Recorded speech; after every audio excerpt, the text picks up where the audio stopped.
I need a timekeeper because the only way I can tell time is by this thing. I've got it. I don't want to take it out. Okay, so give me a nudge. This is supposed to be 15 minutes. I don't want to start a rush for the exits or anything, but because I'm the ultra featured non-speaker or whatever it is, non-featured spotlight reader.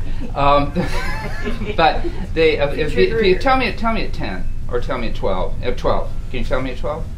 Sure. I know you can. I think so. I know you got a strong math background and instrumentation. But we don't have that gal who's in your class who's really strict, so no. So we might go over a few. Okay. So go for it, John. Well, let me then read a poem. This is a poem that introduces me. I'm looking around to see if there's anybody who heard it 2 weeks ago at something else. But it's such a good poem that she wouldn't mind if she did. It's called Resume, and it ties me to world history. I want to explain something about it, though. That you'll see toward the end, and then you'll know the poem is almost over. But it is, 15 minutes. There'll be just another one, and one after that. There's no way out of this. But you'll hear a line that says, "Because of the Turkish conquest of Constantinople, a space probe called Sputnik was launched in my earliest teens." That the thing, this occurred to me, and I was very pleased with it, that my whole life is tied up with world history in this really peculiar way that makes a lot of parts and particles fit together. And this is true of all of us. But when I was, the summer before I went into high school was when the Sputnik went up. And I remember sitting in the backyard, trying to find it. Everybody else, the whole neighborhood was out, and people would say, "Is that it?" And they'd say, "It's a street light, Mary Ruth." That's not it at all. And then we finally figured we saw it, and it was just a thing that went bing across the sky. And I thought, big deal. But I didn't realize that was my whole life. Because once the Sputnik was up, if you're old enough to remember this, you remember that the United States of America went into this terrible frenzy of breastfeeding over how the Russians were ahead of us, and they had the H-bomb, and now they were in space, and who knows what's going to happen. So we put on this big push to be first to the moon, which we were. And NASA was founded. Kevin 221, please. Kevin 221. I was aware of this, but what I basically was aware of was that now high school education was going to be math and science intensive. This was not to my liking. Because I'm an utterly right-brained kind of person.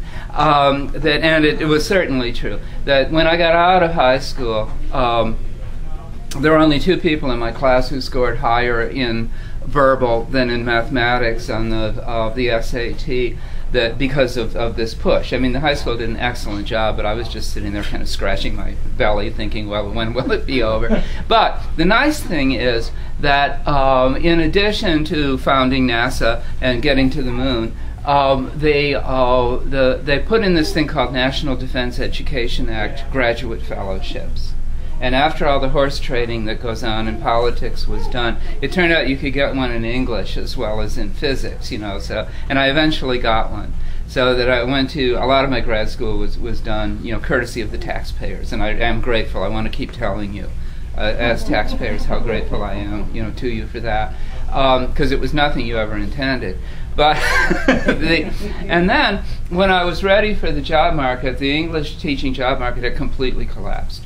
But that I was looking in the MLA job bulletin, and then that there were all of these crepe hanging notices that every school in the country had this little box, and there was usually just nothing in it. Or if there was type, you looked at it thinking, and it said, "Please don't write. We will never hire anyone again. We are not keeping a file of applications. It's over. It's over. It's over." And then I looked at one, and it said, "University of Houston at Clear Lake City. We are a new upper-level university, and we are hiring for 4 tenure track." I went, position in English. So that I went immediately and got all my public relations stuff out, and I got one of the 4 jobs. So, without Sputnik, no poetry reading starring me this time. And the reason that it's tied to the Turkish conquest of Constantinople is this. Now my 15 minutes are almost off, and I haven't even read a poem. But that after Constantinople became a Muslim city, that the Eastern Orthodoxy was headquartered in Moscow, and this pleased the Russians very much. They developed a theory that they called Third Rome, that Rome was the first Rome, and Constantinople was the second Rome, and Moscow was the third Rome. And for all time, because people who develop these theories tend to think that wherever they land is going to be eternal, for all time, spiritual light and cultural work would resonate from Moscow. And the Russians liked this so much that they didn't give it up when they became an atheist dictatorship. They just kind of reframed it a little bit. And it turned out when the Soviet Union collapsed that they had really sacrificed to do that space program. They didn't have anything like the background resources that we did. But they did enough to frighten us into developing NASA and the NDA Title IV fellowships and the University of Houston at Clear Lake City and the Houston Poetry Fest Out of Bounds reading. So, thank you, Turks. Resume.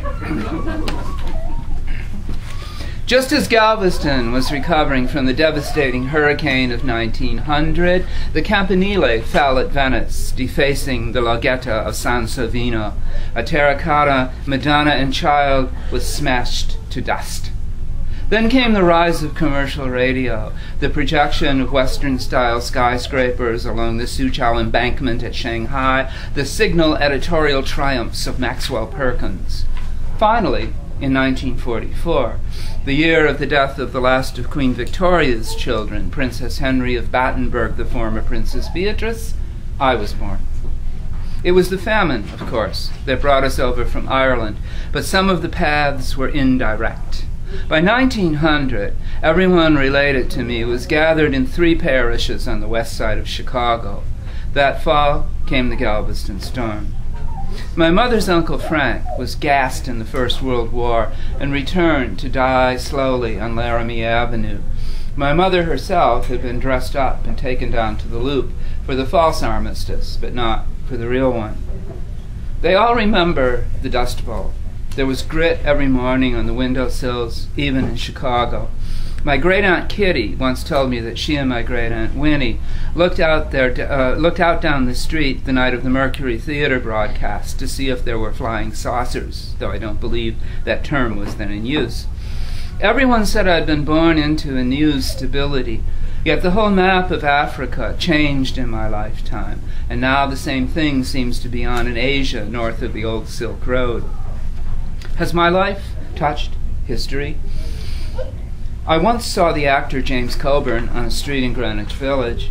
I once met and interviewed Tommy James and the Shondells. When the news of Chappaquiddick broke, I was in Neuschwanstein Castle, awaiting the start of a tour. Peripheral, as these connections seem, I'm citizenly, a long-standing registered voter. I am married to the former and current Margaret Doran. We were leftists in the 60s and continue that analysis, as who wouldn't after Nixon and Reagan and Bush. Margaret plies the museum trade in Galveston and was once on national cable, the Weather Channel, explaining the 1900 storm. We have 2 daughters. I am of the Roman Catholic faith, but don't get me started. In 1991, a chapbook of my poems issued from a small regional press. Another is in preparation, a modest fame, but I hunger for more. I wish I was famous as Shamash, sun god of ancient Babylonia. I'll give talks on literary topics if you pay me money. Because of the Turkish conquest of Constantinople, this is true, but it's complicated. I live in Galveston, Texas, in a wooden house.